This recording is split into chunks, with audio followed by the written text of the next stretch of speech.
Jade Cargill turns heel. So Jade Cargill returned this past week on WWE SmackDown.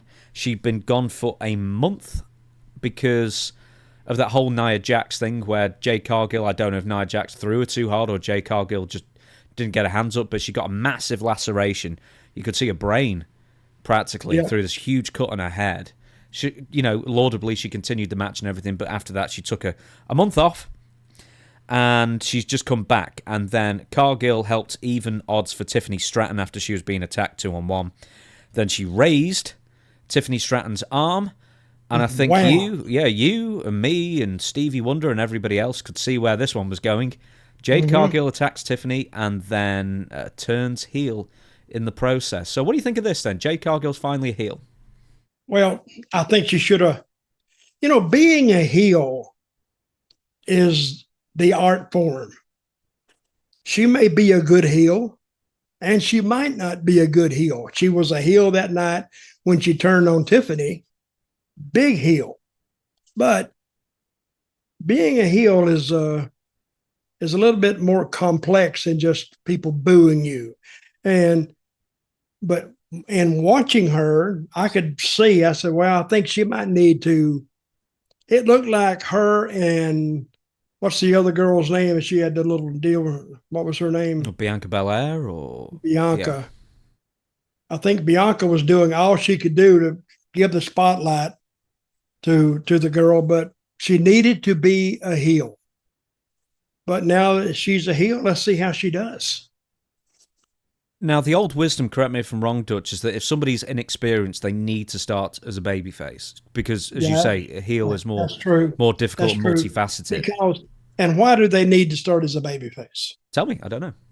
No, she needs to start as a babyface. It's because to get her feet wet, and she's in there with the experienced heel telling her what to do, when to do it, how to look, don't get up, sell this, And once she gets a month or 2 months, she gets over her nervousness. She should get over, I think most people starting out, male or female, they probably need differing times, at least a month to get over their nerves.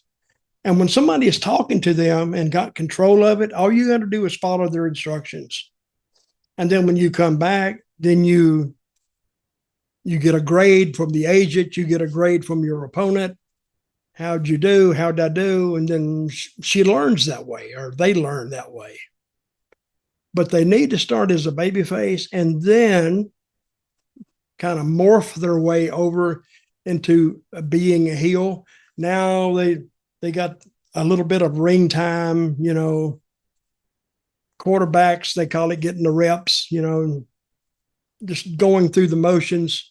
So when they finally do, if you ever end up in a position to where they do end up turning you heel, you more or less understand what needs to be done and when to do it and when not to do it. Thing about wrestling, you never really stop learning. I mean, you reach a point after several years that, you might need to learn another move, but your timing is so important. You can be an average performer in the ring, but if you have timing and you can talk, you can be a star.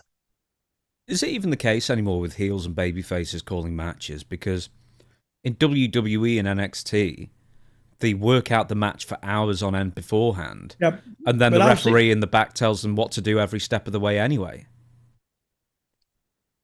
The referee tells them? Well, through the referee. So, the agent in the back. The earpiece. Yeah. Well, the agent's doing the match. I've seen that done too.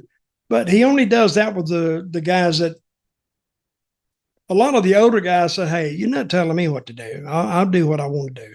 So those are the best matches to agent because they take control of it. Like, would you go to John Cena and Randy Orton and say, okay, guys, I'm going to call it from the booth? They say, get the hell out of here. You're not calling shit from there. We'll call it in the ring and you just report on what you see. We'll do this. because they didn't make their name and didn't make their money by having an agent call their match. And who's this agent that could step up and say, hey, I'm the agent, so I'm going to take charge. They might even slap that agent for even thinking that.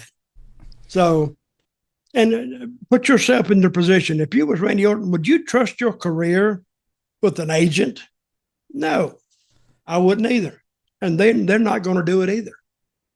With Jade, she's always come across as a heel to me. I'm surprised it took that long. She's always, because, you know, obviously she's in amazing cosmetic shape. Yes. She's always, I guess, struggled with pro wrestling, but, you know, basically gets through it at this point. She's had quite a few years practice now.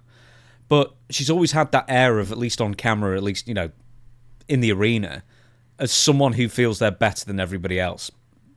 And I don't even know if she's going for that, especially when she was a babyface. But, I mean, if you've got that natural arrogance or apparent arrogance about you, I mean, it's nothing but a positive. Well, if you can put off any kind of an aura that you're better than the fans, that's half the battle right there. Because, and that's why I used to do interviews. I'm taking it back to myself because I have nobody else to take it back to. You always put yourself above the fans.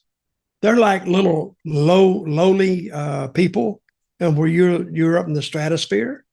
And if you can tell that story and get them to believe that, however you tell it, that's half your battle.